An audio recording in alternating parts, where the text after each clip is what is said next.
7 weeks. Hindi siya nagtuloy-tuloy na 69. Bakit may gap? Bakit may gap? Bakit na bakit nahinto dyan na may 7 weeks pa? Hindi na lang tuloy-tuloy. Sabi ko kahapon, question ko na to matagal na binundo pa ako. Pero sinagot din ng Panginoon, walang makasagot sa kapatiran natin dati.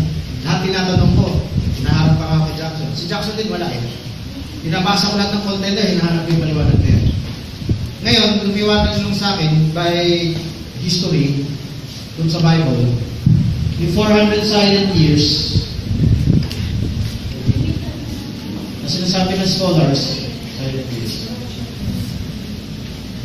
ay nagbigay ng hati dun. Explain ko yung hati If you can open your Bible, mabilis lang ako. Hindi ko na isa-isa yun. So, buksan nyo agad Bible nyo. Markahan nyo yung Bible nyo sa verse 25. Sa verse 25, quote ko, sundan nyo So, buksan nyo yung Bible nyo para mag-take note kayo, para mapakinabangan nyo. At yung mga anak nyo, tabihan nyo, singilin nyo yung pagbuklat nila. Tignan nyo kung matitake note. Mag-take nyo sa mga. Doon sa from the going forth of the commandment, Nehemiah 2, unto Messiah the Prince. So Messiah the Prince, the cross, shall be 7 weeks and 80 and 2 weeks. So binigay niya yung outline doon. The streets shall be built again, and the city. So the streets shall be built again is during these 7 weeks, and the city, even in troublous times. Nung tinatayo nila yung city at yung wall, may trouble. Pero mas matindi pa yung trouble dito sa silent years. Dito sa silent years na yung panahon ni Antiochus Epiphanes. Yung troublous times, gagamitin itong type sa future Antichrist. Sa time na to, yung templo, malalagyan ng baboy, malalagyan ng mga Christmas tree decoration. At alam niyo yung Jewish Feast of Hanukkah, hindi ko ito nasabi kahapon.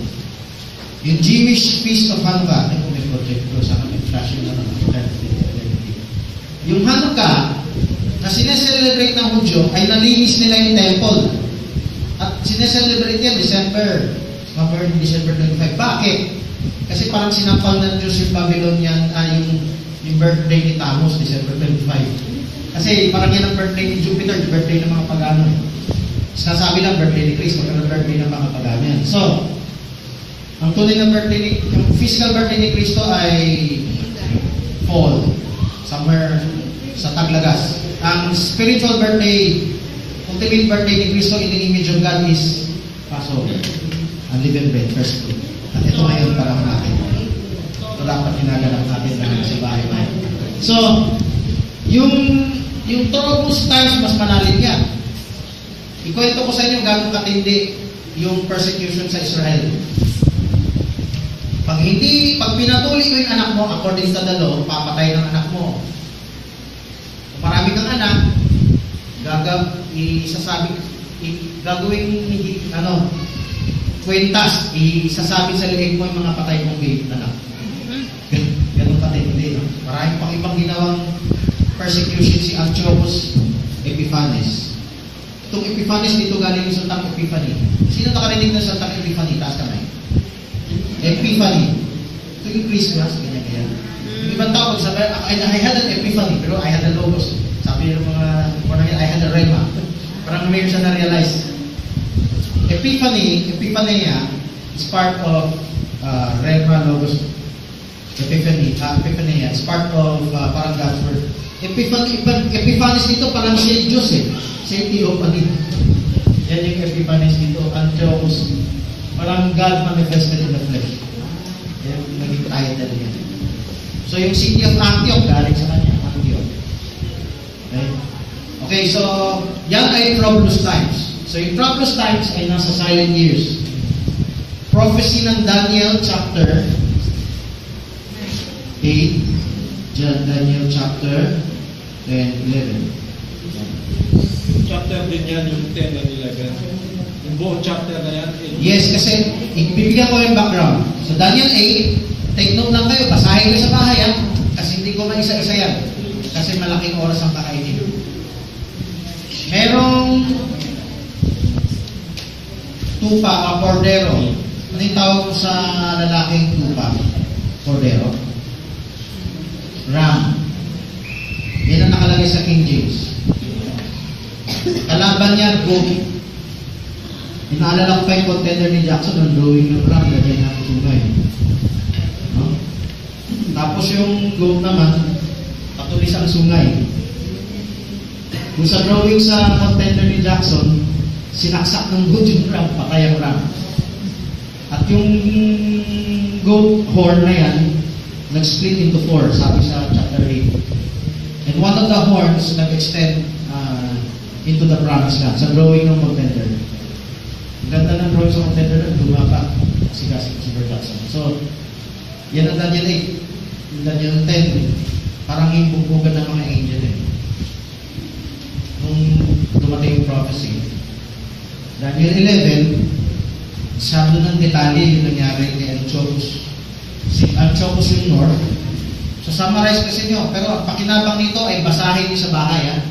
Pag hindi nyo binasa sa bahay, na-miss ninyo yung adventure dito. Mas maganda itong basahin nyo kaysa manood kayo ng mga pelikulang fiction. Okay? Dito, parang may suspense eh. Si Antiochus ay north. May mystery dito sa Daniel 11. Ngayon, kalaban niya south. So, saan kagaling ko na sa inyo? Yung north, si Antiochus, if you have a map, nasa Syria. Yung south, yung Egypt. Pero, somewhere in the middle of the chapter, hindi na siya north. Meron pang isang north na iipit sa kanya. At natalo siya ng south, naipit siya ng north, hindi na siya north eh. At binuhos na lang niya yung galing niya sa promised land. Natalo siya ng Egypt, alam mo yung isa pang north, yung Rome. So, lumalakas na yung Rome at that time. Natalo siya ng Roma, hindi pa masasama ng Roma yung Middle East. Hawak pa niya yung Israel, kaya binuhos niya lang yung galit niya sa Middle East. Bigyan ko ng ang mangyari sa future. Yung papacy, maiipit sa gitna. Lilipat siya sa Jerusalem, at yung European Union, kakalaban sa kanya. Papatayin ng beast yung woman. Sulat niyo sa Bible, Revelation 17 ang verse. Hanapin niyo lang doon. Pinatay ng beast yung babae. So yun yung Europe na bumitaw na sa Vatican. Pero nandun na yung Pope sa Jerusalem. Pero may ipit naman siya, represented by the South. Hindi yung South literally, galing from the East, kings of the East. Yung China, baka kasali ng Pilipinas. India, 200 million soldiers. Lulusot doon. Maiipit siya sa gitna. Pero hindi siya mapapatay ng dalawang powers ito. Si Christ ang papatay sa kanya. At that time, that's the Great Tribulation na. Magkakagulo na yung mundo. Pag sinira niya yung covenant ng 7 years, magkakagulo ng mundo, mawawala ang peace na inaasam nila. At magdidirian na for gera yung Europe and China. At yung salpukan nila, yan yung 30 days extra. After 30 days extra. After tribulation. Yung salpukan nila yan, unless those days shall be shortened, no flesh shall be saved. Kaya, sabi, turo-turo na sa pagkalikot sa, hindi ipapatay sa Pope yung European or yung ano. Habang nagsasalpukan sila, naipit sila sa gitna. Pero habang sa gitna, pinapersecute naman niya yung people, yung mga naniniwala sa prophet, 144,000. So itong, pag naipit niya sa gitna, ang papatay na lang sa kanya si Christ. Bababa na si Christ, at itong dalawang nanggagirahan, magkakampi. Sino nakanood ng Independence Day? Pelikula. Alam niyo yung pelikula ng Independence Day? Walang nakanood sa inyo. Baka bata pa kayo. O baby pa kayo. Yung Independence Day, may malaking UFO pumasok sa mundo. Tapos, nung pumasok yung UFO sa alien invasion niya ng Earth, sino nakaalala na? Tapos, napanood mo yan? Okay. Ito nakakatawa doon sa pelikula eh. Nagkampihan yung mga magkakaaway, yung mga Arabo at Israelita, nagkampihan para lumaban dun sa alien. Pangyayari yan, nasa Bible yan. akala nilang UFO alien ay si Kristo at yung bride. Nagmiliwanag yun. Hindi na sila naniniwala sa Bible, sa Diyos. Kung panurin mo yung mga TV nga, mas naniniwala sila, alien ang nagtanim ng tao sa mundo eh. So, pag bumaba yung mga alien invasion na yan ang akala nila. So, ang nangyari, magkakampi ulit yung Europe. Yung kampi nila ganito, hindi sila nag-usap. Huwag na tayo mag-away ng labanan natin. Pag pinabayaan ni Kristo magsalpukan niya, ubos ang tao sa mundo. Nakasulat yan sa Bible. Pero, Matthew, sulat nyo, Isaiah 24:6, may matitirang kunting tao. Kunti mga video. Human death. The earth is burnt up. Eh, meron talagang makakakis ng nuclear. Pero, ang intervene ng Diyos, meteor naman sa asteroids, right? Yung nuclear, may fallout yan eh. Although may tutuloy fallout, pero yung pag-intervene ng Diyos, mamamatay din, pero hindi walang fallout. So, few men left. So, Ano talata yun? Human death? Isaiah 24:6. Therefore, the earth is burnt up. Ano yan? Therefore, a curse devoured the earth. Check nyo kung tama yung quote. And the inhabitants thereof are burned up. Are Desolate. And few men left. burned and human left. Okay. So, yun. So, summary lang yan. Balik tayo sa tanong, bakit may 62? Yung troublous times. Ulitin ko, yung troublous times ay foreshadowing ng troublous times natin. Itong nangyari dito sa unahan, foreshadowing mangyari dito sa hinaharap lang natin. So, gaano katindi yung experience ng Israel, nag-experience ng mundo, lalo ng mga naiwang believer. Para ayaw yung maiwan, siyempre, kailan na magbugay sa word. Magbugay sa word. So, yung troublous times yan, foreshadow sa troublous times natin. At may silent years doon, may silence of half an hour dito. Yung silence of half an hour, maraming things nirepresent tonight. Pero isa lang yan. Okay? O sige. Ibang question naman. Right na to. Nakopya niyo na. By the way, meron akong ulitin ko sa inyo, dapat ulit-ulitin niyo yung sa isa't isa. Mula sa tracks na pinamigay, booklets, at sa tinatalakay nito, ang tawag nito scribe. Take note kayo. Pag-usapan niyo sa bahay yan. Gusto ng Diyos, magtipon kayo sa bahay niyo, yan ang tinatayag ng community. At pag-usapan niya yan, ilabas niyo yung notes niyo. I-report niyo galing sa tracks, i-report niyo galing sa booklet, i-report niyo doon. Magbuklatan kayo, pag-usapan niyo.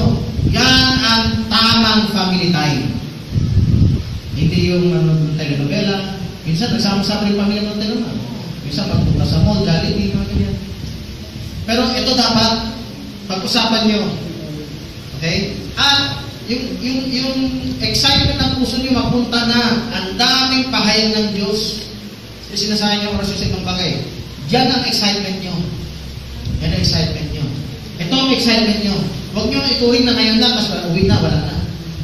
Sayang. Sayang ang pagtitipon natin. Para hindi masayang ang pagtitipon, pag-take nyo rito, gawin nyo sa bahay nyo. Pag-usapan nyo sa bahay nyo. I-refresh ito, i-witness nyo sa iba. Maraming nagugutom sa salita ng Diyos. Nakukontento na lang sila na akala nila ganito lang gawin namin, pwede na. Hindi na fulfilling, isa walang word. May famine, may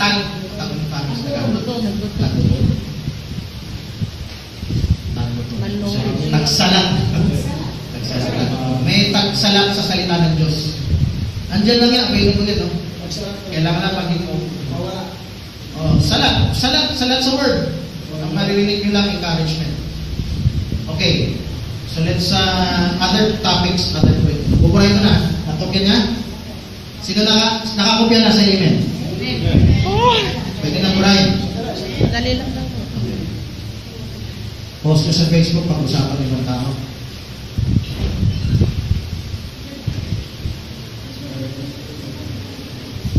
Okay, other topics. Mag-lista rin ako ng topics na pwede na pagpiliin.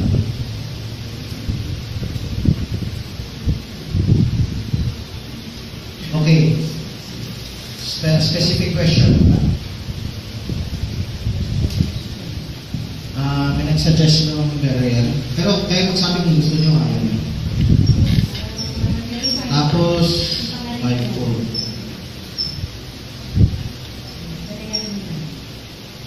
Ngayon, sa aking conviction yung mag-select saka pagpili nyo na sa Plan of Judas. Gusto ko yung mission kaso dahil napasusunod sa Tagalog. Okay. So, sino gusto Berean? Berean, sige. Taas kamay. Iba.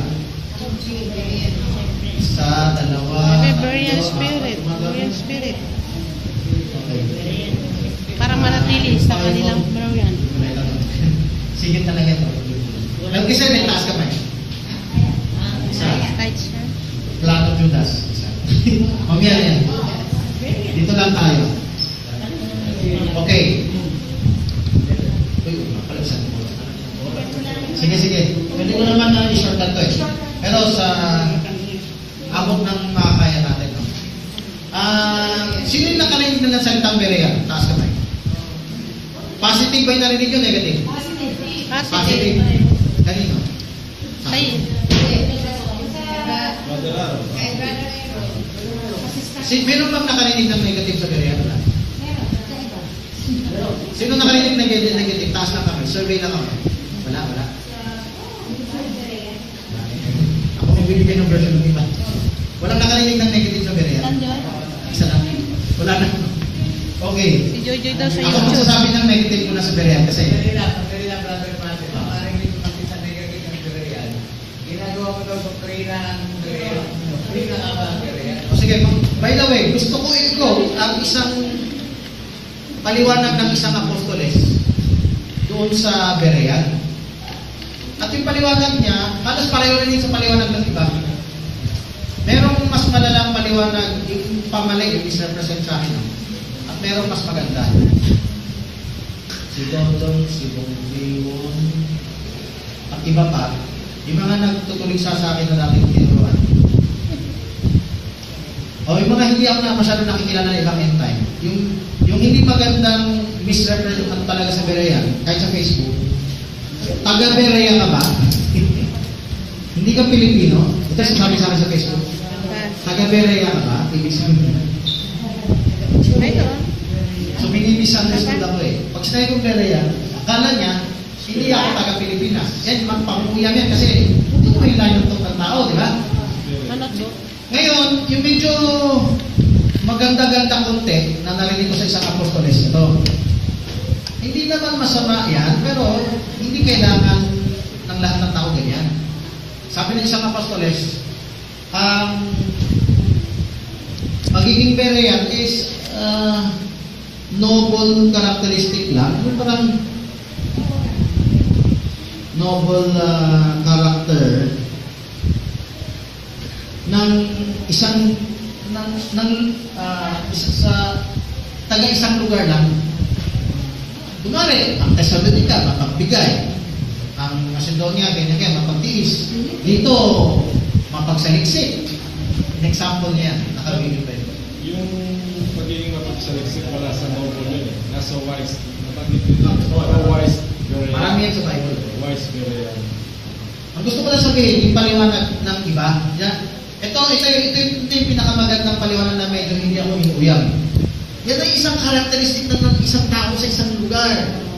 Hindi yan lahat ng Kristiyano ganyan. Kailangan maging ganyan. Dagdagan ko na ng word. Hindi kailangan ng Kristiyano maging ganyan. Ginawa lang nila yan tapos. O ganyan lang na tapos. Parang tumulong ka na sa tawang gawa.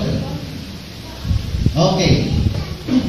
Ngayon, ako na magpapaliwanag. At least bibigay ko yung side ng iba. Importante marinig yung side ng iba para may pagkalag yung side ko. Ito yung i-share ko rin habang nandun yung apostoles. Ito is just a term, katulad din ng term na born again,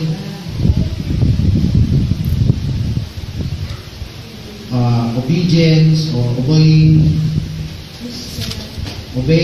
command, yan. Nakasulat sa Bible yan. Loving God, no? Kahit, hindi, talking of yung characteristics ng ligtas. Yung rapture is a term naman na ginagamit din ng tao. Millennium ganyan. Pero, hindi na natin yung example na meron term ng tao na hindi nakasulat. Ang pinag-usapan ko, yung pareho, walang masama gumamit ng term. Walang masama kung Pentecostal. Wala ba yung original Pentecostal? Maraming tawag, no? Holy Spirit-filled Christian. Narinig niyo na yan? Bakit sila gumagamit pala ng term? Meron silang gustong i-emphasize. Hindi masama yun. Ganun na rin, kung meron kang gustong i-emphasize, hindi masama. Ano ba yung i-emphasize? At gumamit ka pa ng term, ba't ka na gumamit ng mga term na to? Siyempre, ito, sanay na gamitin ng tao eh. Pero ito yung isang malaking pagkukulang sa lahat ng iglesia, kahit magaganda yung term. May isang aspeto na related sa salita ng Diyos na hindi nila nagaganap bilang kung sila ay tunay na Kristiyano. At na kailangan ganapin ng isang tunay na Kristiyano. Merong term yung Bible na Nicolaita. Alam niyo yung Nicolaita? Sino yung makapag-sabi ano yung meaning ng Nicolaita? Brother Dan? Nicolaita. Brother Armin. Yung Nico, that's a Greek word. Tama? Ang Nico means conquer. Laita yung people. Tama. Conquer the people. Ay, nag-record pa. Tuloy-tuloy nag-record na. Okay.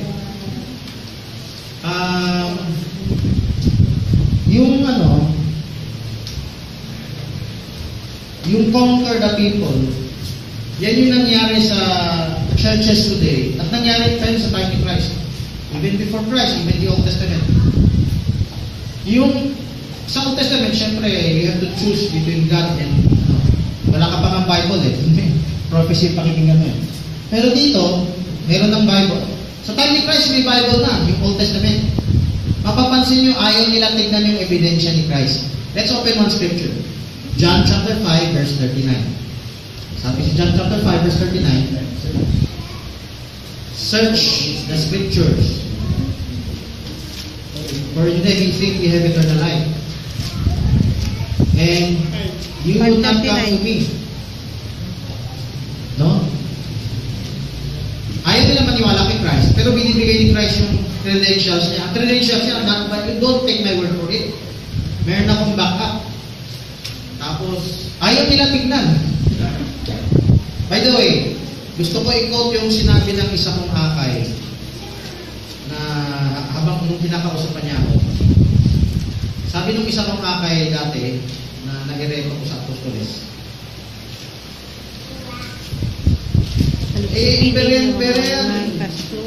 Hindi mo kailangan maging mapagsaliksik or what. Tanggapin mo lang si Kristo. Hindi Berean repentance, Jerusalem repentance.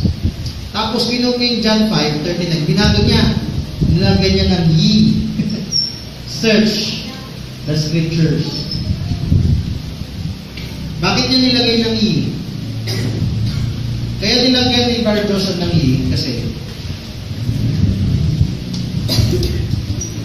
ibig sabihin, kayo saliksik kayo ng saliksik pero ayaw niyong tanggapin ako. Walang kwenta lang sa saliksik. Pero ito, dagdag lang yan eh. Wala yan dun sa Bible.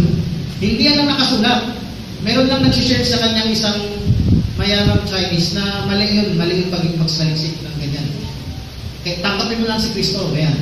Yung repent sa action of faith, walang kinalaman dyan sa pagkagarian. Walang kinalaman dyan sa pag-search. Mamaya kapakita ko ang klaseng repent yan. Nasa Bible. So, pag sinabi ni Christ na search, hindi yan binibira sa pariseo, kayo nagsaliksik, no? Ibig sabihin yan, command. Amen ba kayo? Magsaliksik kayo. Search. Nung pag walang mag-search kayo. Search the scripture. Saliksikin ninyo. Kasi isip nyo, may eternal life kayo sa scripture. I-check nyo, nandun ako. So it's a command. It's an instruction. It's part of repentance. Yan ang gusto ko sabihin. Kaya ko sinasabi yan, It's part of repentance. Katulad nito, may repentance din naman natin eh. You're born again, yung spirit-filled at iba pa. Tinanggap si Kristo bilang tagapagligtas. He that believes and is baptized shall be saved. Yung repentance, sabi na nila, repentance. Alam niyo ba saan tayo nagre-repent? Baka akala niyo repentance siya sa ano?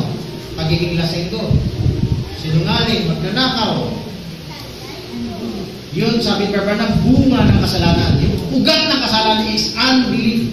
Kahit na mabait na tao ka, wala kang ginawang inagrabihan ng tao sa lupa. Lahat tayo pinanganak ng unbelief. Yung unbelief na yan is ignorance towards God. Sulat nyo, Romans 3:10, 11. No one seeks after God. No one understands God. Unbelief. So, 3:10. saan ka magre-repent? Ang repentance natin walang kinalaman dun sa napi-preach. Brother Dan, galing sa Pentecostal, diba? Ano yung repentance na tinuturo nila? Hindi ba iniisip mo lahat ng mga nagawa mong kasalanan na gusto? Yun ay bunga na lang. Ang una mong i-repent is repent from ignorance. May talata to, buksan niya. Yung kanina binigay ko, Roma 3:11. Ito, buksan niya talata. Acts 17:30. Sa 29, may kinalaman sa God, hindi lang sa God, sa pagkakilala sa Diyos. Kasama ba sa pagkakilala sa Diyos, malaman may kalooban niya? Kasama. Lawakan mo na yung Acts 17:29. Do not think that the Godhead is, sundan niyo yung quote kung tama yung memorize. Do not think that the Godhead is an image, or stone, or man's device. Sobrang shortcut na yun. Sino nakabukas na? Buksan nyo. Underline nyo. Maganda, markahan niyo yung Bible nyo. Kung mahal niyo ang Diyos, mahal mo yung salita niya, markahan niyo yung Bible nyo. Kung cellphone ng Bible nyo, markahan. Meron din yung mark niya. Wala, mag-take note na kayo. 7 weeks. Hindi siya nagtuloy-tuloy na 69. Bakit may gap? Bakit may gap? Bakit bakit nahito dyan na may 7 weeks pa? Hindi na lang tuloy-tuloy. Sabi ko kahapon, question ko na to matagal na eh. Binondo pa ako. Pero sinagot din ng Panginoon, walang makasagot sa kapatiran natin dati. Lahat tinatanong ko, hinaharap pa nga kay Jackson. Si Jackson din wala eh. Pinabasa ko lahat ng contender, hinaharap yung maliwanag na yan. Ngayon, lumiwanag nung sa akin by history, dun sa Bible, yung 400 silent years, na sinasabi ng scholars, silent years, ay nagbigay ng hati dun. Explain ko yung hati ha. If you can open your Bible, mabilis lang ako. Hindi ko na isa-isa yun. So, buksan nyo agad Bible nyo. Markahan nyo yung Bible nyo sa verse 25. Sa verse 25, so quote ko, sundan nyo ha. So, buksan nyo yung Bible nyo para mag-take note kayo, para mapakinabangan nyo. At yung mga anak nyo, tabihan nyo, singilin nyo yung pagbuklat nila. Tignan nyo kung matitake note. Mag-take note sa mga. Doon sa, from the going forth of the commandment, Nehemiah 2, unto Messiah the Prince. So, Messiah the Prince, the cross, shall be 7 weeks and 62 weeks. So, binigay niya yung outline doon. The streets shall be built again, and the city. So, the streets shall be built again is during these 7 weeks, and the city, even in troublous times.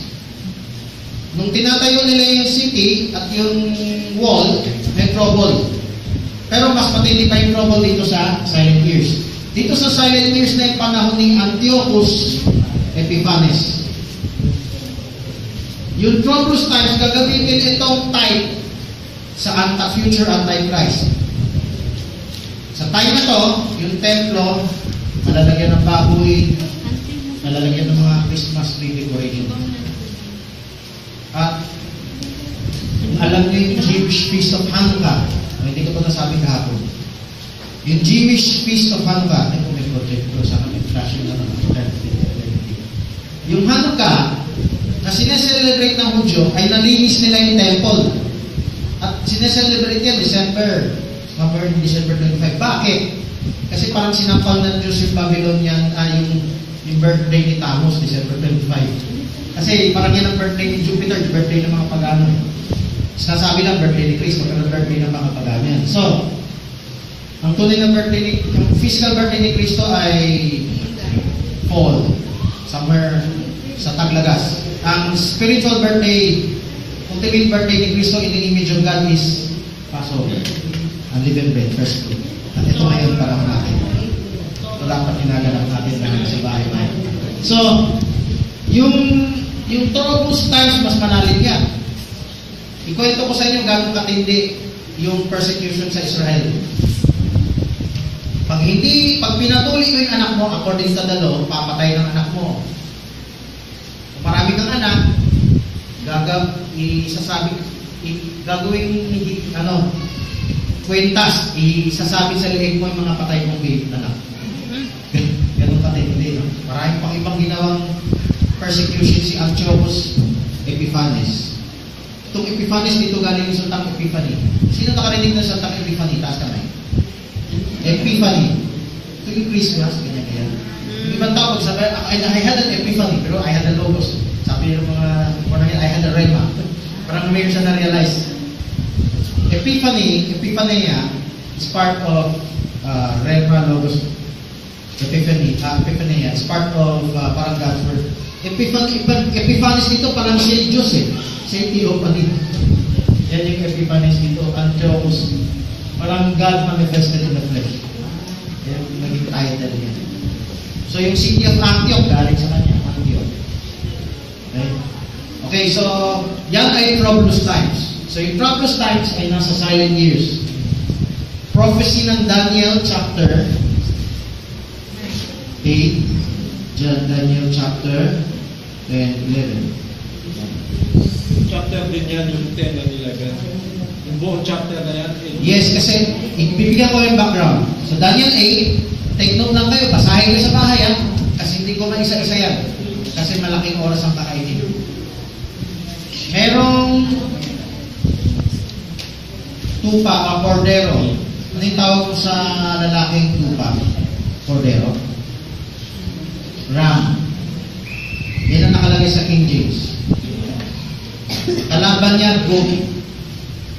Inaalala ko pa yung contender ni Jackson, ang drawing ng ram, ganyan na sungay. No? Tapos yung goat naman, patulis ang sungay. Kung sa drawing sa contender ni Jackson, sinaksak ng goat yung ram, patay ang ram.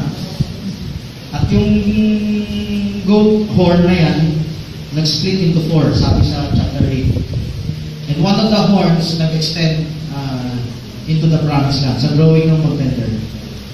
Ang ganda ng drawing sa contender na luma pa si Sir Jackson. So, yan ang Daniel 8. Yung Daniel 10, parang yung bugbugan ng mga angel eh. Nung dumating yung prophecy. Daniel 11, sabi ng detalye yung nangyari kay Antiochus. Si Antiochus yung north. So, summarize kasi nyo. Pero ang pakinabang nito ay basahin nyo sa bahay. Ha? Pag hindi nyo binasa sa bahay, na-miss ninyo yung adventure dito. Mas maganda itong basahin nyo kaysa manood kayo ng mga pelikulang fiction. Okay? Dito, parang may suspense. Si Antiochus ay north. May mystery dito sa Daniel 11. Ngayon, kalaban niya south. So, saan pagkatay ko na sa inyo? Yung north, si Antiochus, if you have a map, nasa Syria. Yung south, yung Egypt. Pero, somewhere in the middle of the chapter, hindi na siya north. Meron pang isang north na iipit sa kanya. At natalo siya ng south, naipit siya ng north, hindi na siya north eh. At binuhos na lang niya yung galing niya sa promised land. Natalo siya ng Egypt. Alam mo yung isa pang north? Yung Rome. So, lumalakas na yung Rome at that time. Natalo siya ng Roma. Hindi pa masasakop ng Roma yung Middle East. Hawak pa niya yung Israel. Kaya binuhos niya lang yung galit niya sa Middle East. Bigyan ko ng ang mangyari sa future. Yung papacy, maiipit sa gitna. Lilipat siya sa Jerusalem at yung European Union kakalaban sa kanya. Papatayin ng beast yung woman. Sulat niyo sa Bible, Revelation 17 ng verse. Hanapin niyo lang doon. Pinatay ng beast yung babae. So yun yung Europe na bumitaw na sa Vatican. Pero nandun na yung Pope sa Jerusalem. Pero may ipit naman siya, represented by the South. Hindi yung South literally, galing from the East, kings of the East. Yung China, baka kasali ang Pilipinas. India, 200 million soldiers, lulusot dun. Maiipit siya sa gitna. Pero hindi siya mapapatay ng dalawang powers ito. Si Christ ang papatay sa kanya. At that time, that's the Great Tribulation na. Magkakagulo na yung mundo. Pag sinira niya yung covenant ng 7 years, magkakagulo ng mundo, mawawala ang peace na inaasam nila. At magdidirian na for gera yung Europe and China. At yung salpukan nila, yan yung 30 days extra. After 30 days extra. After tribulation. Yung salpukan nila yan, unless those days shall be shortened, no flesh shall be saved. Kaya, sabi, turo sa Pastor Lecotsa, hindi yan papatay sa Pope yung European or yung ano. Habang nagsasalpukan sila, nagipit sila na gitna. Pero habang sa gitna, pinapersecute naman niya yung people, yung mga naniniwala sa prophet, 144,000. So itong, pag naipit niya sa gitna, ang papatay na lang sa kanya si Christ. Bababa na si Christ, at itong dalawang nagigirahan, magkakampi. Sino nakanood ng Independence Day? Pelikula. Alam niyo yung pelikulang Independence Day? Walang nakanood sa inyo. Baka bata pa kayo. Obigin pa kayo. Yung Independence Day, may malaking UFO pumasok sa mundo. Tapos, yung pumasok yung UFO sa alien invasion niya ng Earth. Sino nakaalala na? Tapos, napanood mo yan? Okay. Ito nakakatawa doon sa pelikula eh. Nagkampihan yung mga magkakaaway, yung mga Arabo at Israelita. Nagkampihan para lumaban doon sa alien. Pag-iyari yan, nasa Bible yan. At akala nilang UFO alien ay si Kristo at yung Bible. Nagmiliwanag yun. Hindi na sila naniniwala sa Bible, sa Diyos. Kung patuloy mo yung palipili mga TV nga, mas naniniwala sila, alien ang nagtanim ng tao sa mundo eh. So, pag bumaba yung mga alien invasion na yan, yan ang akala nila. So, ang nangyari, magkakampi ulit yung Europe. Yung kampi nila ganito, hindi sila nag-usap. Huwag na tayo mag-away ng labanan natin. Pag pinabayaan ni Kristo magsalpukan yan, ubos ang tao sa mundo. Nakasulat yan sa Bible. Pero, Matthew, sulat nyo, Isaiah 24:6, may matitirang kunting tao. Kunti pa kami doon. Human death. The earth is burnt up. Eh, meron talagang makakakis na nuclear. Pero, ang intervene ng Diyos, meteor naman sa asteroids. Like, yung nuclear, may fallout yan eh. Although may tutuloy fallout, pero yung pag-intervene ng Diyos, mamamatay din, pero hindi walang fallout. So, few men left. So, ano talata yun? Few men left? Isaiah 24:6. Therefore, the earth is burnt up. Ano yan? Therefore, a curse devoured the earth. Check nyo kung tama yung quote. And the inhabitants thereof are burned up. Are Desolate. And few men left. Are burned and few men left. Okay. So, yun. So, summary lang yan. Balik tayo sa tanong, bakit may 62? Yung troublous times. Ulitin ko, yung troublous times ay foreshadowing ng troublous times natin. Itong nangyari dito sa unahan, foreshadowing mangyari dito sa hinaharap lang natin.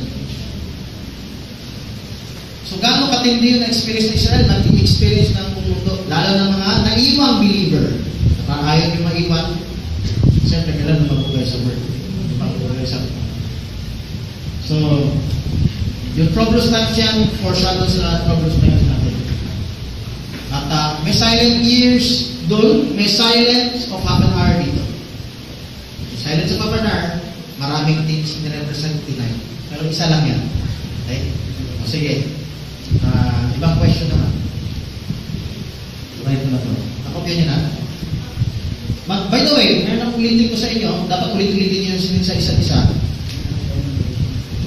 mula sa tracts na pinamigay, booklets, at sa tinatalakay nito, ang tawag nito scribe. Take note.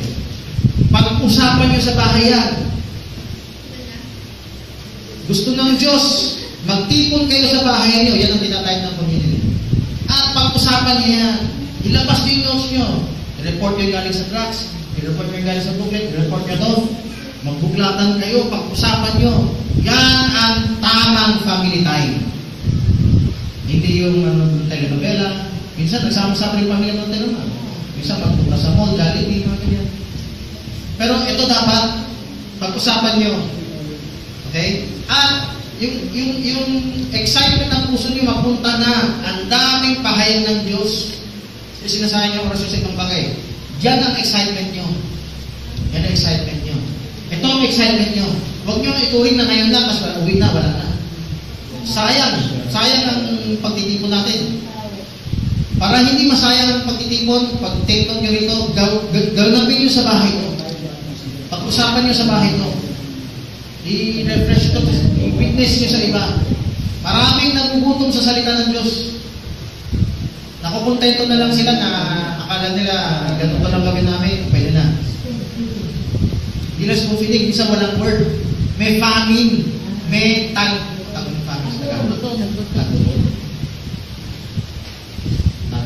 sa tagsalat.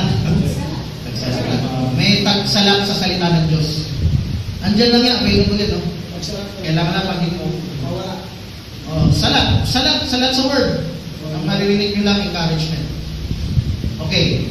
So let's, other topics, other point. Buburay mo na. Nakopya niya? Sino nakakopya na sa email?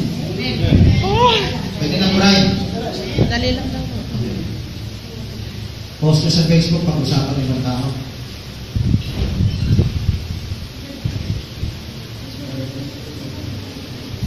Okay, other topics. Mag-lista rin ako ng topics na pwede na pagpilihan.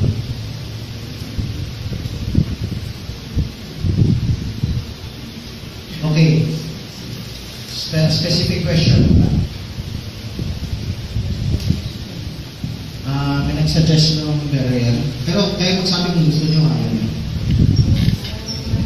Tapos, 5-4.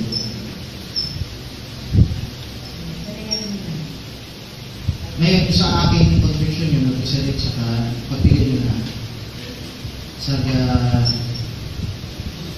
Plan of Judas.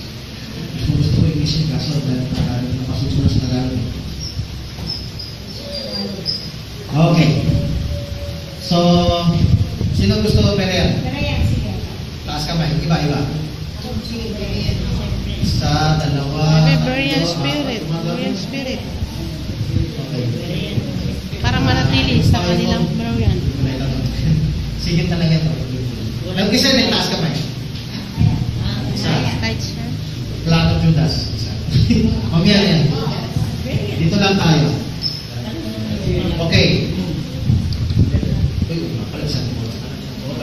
Sige. Pwede ko naman na i-shortcut to eh. Pero sa abot ng makakaya natin. No? Sino yung nakarinig na ng salitang Berean? Taas kamay. Positive ba yung narinig yun? Negative? Positive. Kanino? Ay, Meron bang nakarinig ng negative sa Berean? Sino nakarinig ng negative? Taas lang kami. Survey lang kami. Wala. Ako magbibigay ng version ng iba. Walang nakarinig ng negative sa Berean. nandiyan. Isa lang. Wala na. Okay. Si Joy daw sa Ako YouTube. magsasabi ng negative muna sa Berean kasi Kanina, brother Matthew, makarinig ko kasi sa negative ng Berean. Ginagawa ko daw doktrina ang Berean. Doktrina nga ba ang Berean? O sige, by the way, gusto ko i-quote ang isang paliwanag ng isang apostoles doon sa Berean. At yung paliwanag niya, halos pareho rin sa paliwanag ng iba. Merong mas malalang paliwanag, yung pamalig, yung is-represent sa akin. At merong mas maganda. Si Dodon, si Bongwon, at iba pa, yung mga nagtutuloy sa akin na dating tinuruan. O yung mga hindi ako na masyado nakikilala ng ibang end time. Yung hindi magandang misrepresent talaga sa Berean, kahit sa Facebook, Taga-Berea ka ba? Hindi ka Pilipino? Ito sabi sa akin sa Facebook. Taga-Berea ka ba? Ibig sabihin. Ito. So, minimisunderstood ako eh. Pag sinabi kong Berea, akala niya, hindi ako taga-Pilipinas. Yan, magpanguyam yan kasi hindi mo hilayan itong tao, di ba? Ano to? Ngayon, yung medyo maganda-ganda konti na narinig ko sa isang apostoles ito. Hindi naman masama yan, pero hindi kailangan ng lahat ng tao ganyan. Sabi ng isang apostoles, magiging Berean is noble characteristic lang. Yung parang noble character ng isang sa taga-isang lugar lang. Kunwari, ang Thessalonica, mapagbigay. Ang Macedonia, ganyan, mapagtiis. Dito, mapagsaliksik. An example niya, nakabigay pa ito. Yung pagiging mapagsaliksik wala sa noble yun eh. Nasa wise. Nabanggit nito. Wise. Marami yan sa Bible. Wise. Ang gusto ko lang sabihin, yung paliwanag ng iba. Yan. Ito yung pinakamagandang paliwanag na medyo hindi ako inuyang. Yan ay isang karakteristik ng isang tao sa isang lugar. Hindi yan lahat ng Kristiyano ganyan. Kailangan maging ganyan. Dagdagan ko na ng word. Hindi kailangan ng Kristiyano maging ganyan. Ginawa lang nila yan tapos. O ganyan lang na tapos. Parang tumulong ka na sa tamang gawa. Okay. Ngayon, ako na magpapaliwanag. At least binigay ko yung side ng iba. Importante marinig yung side ng iba para may paliwanag yung side ko. Ito yung i-share ko rin habang nandun yung apostoles. Ito is just a term. Katulad din ng term na born again,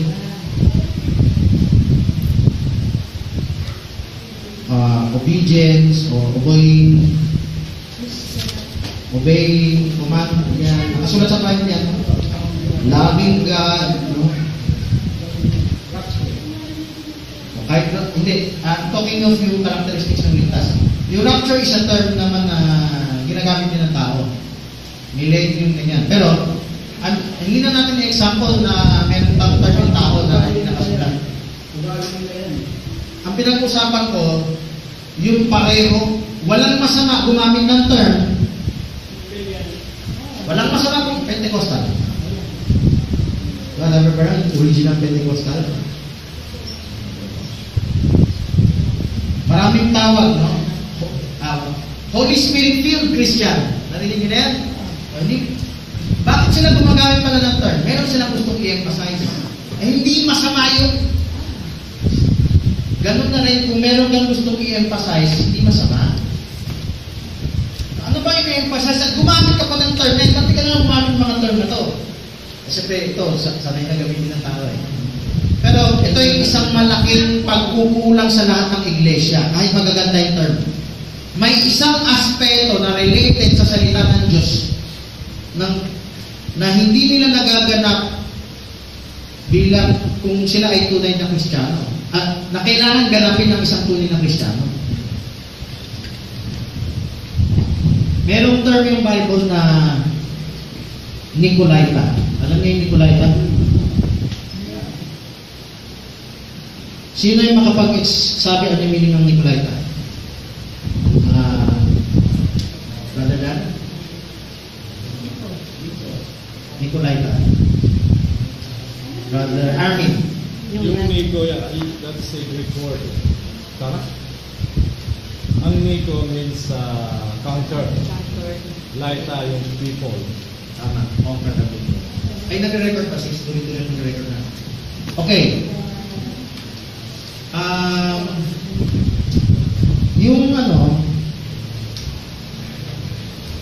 Yung conquer the people, yan yung nangyari sa churches today. At nangyari tayo sa time ni Christ. Even before Christ, even the Old Testament.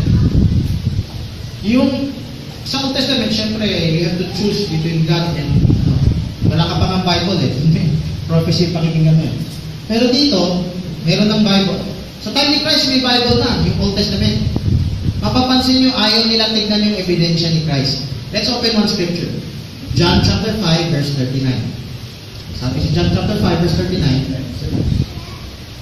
search the scriptures, for in them we think we have eternal life. And you will not come to me. No? Ayaw nila maniwala kay Christ, pero binibigay ni Christ yung credentials niya. Ang credentials niya, don't take my word for it. Meron akong backup. Tapos, ayaw nila tignan. By the way, gusto ko i-quote yung sinabi ng isa kong akay na habang nung pinakausapan niya ako. Sabi nung isa kong akay dati na nag-reto ko sa Apostoles.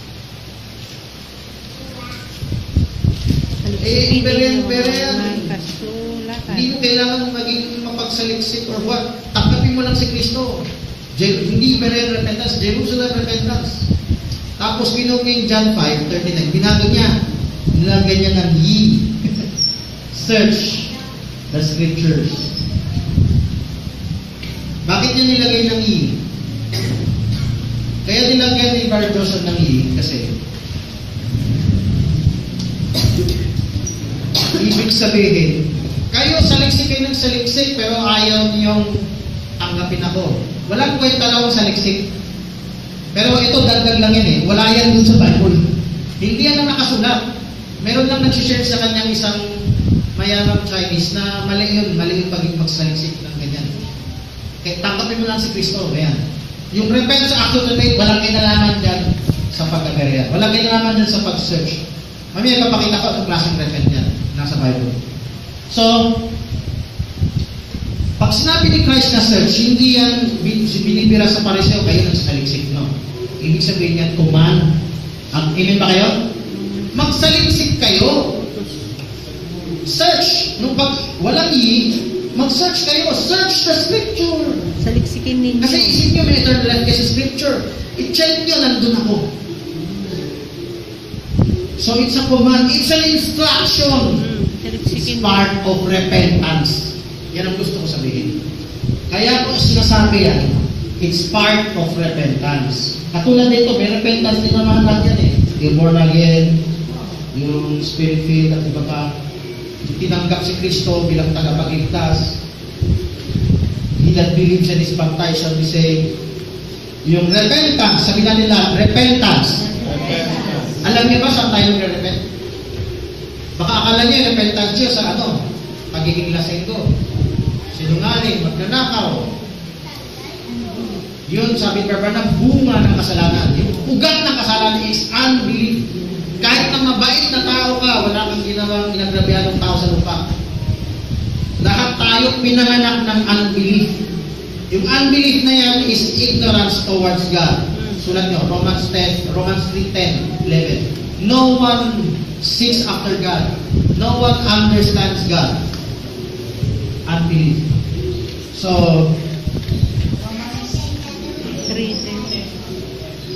saan ka magre-repent? Ang repentance natin, walang kinalaman dun sa napi-preach. Brother Dan, galing sa Pentecostal, diba? Ano yung repentance na tinuturo nila? Hindi ba iniisip mo lahat ng mga nagawa mong kasalanan na Kristo? Yun ay bunga na lang. Ang una mong i-repent is repent from ignorance. May talata to, buksan niya. Yung kanina binigay ko, Roma 3:11. Ito, buksan niya talata. Acts 17:30. Sa 29, may kinalaman sa God, hindi lang sa God, sa pagkakilala sa Diyos. Kasama ba sa pagkakilala sa Diyos, malaman mo yung kalooban niya? Kasama. Lawakan mo na yung Acts 17:29. Do not think that the Godhead is, sundan niyo yung quote kung tama yung memorize. Do not think that the Godhead is an image, or stone, or man's device. Sobrang shortcut na yun. Sino nakabukas na? Buksan nyo. Underline nyo. Maganda, markahan niyo yung Bible nyo. Kung mahal niyo ang Diyos, mahal mo yung salita niya, markahan yung Bible nyo. Kung cellphone ng Bible nyo, markahan. Meron din yung bookmark niya. Wala, mag-take note na kayo.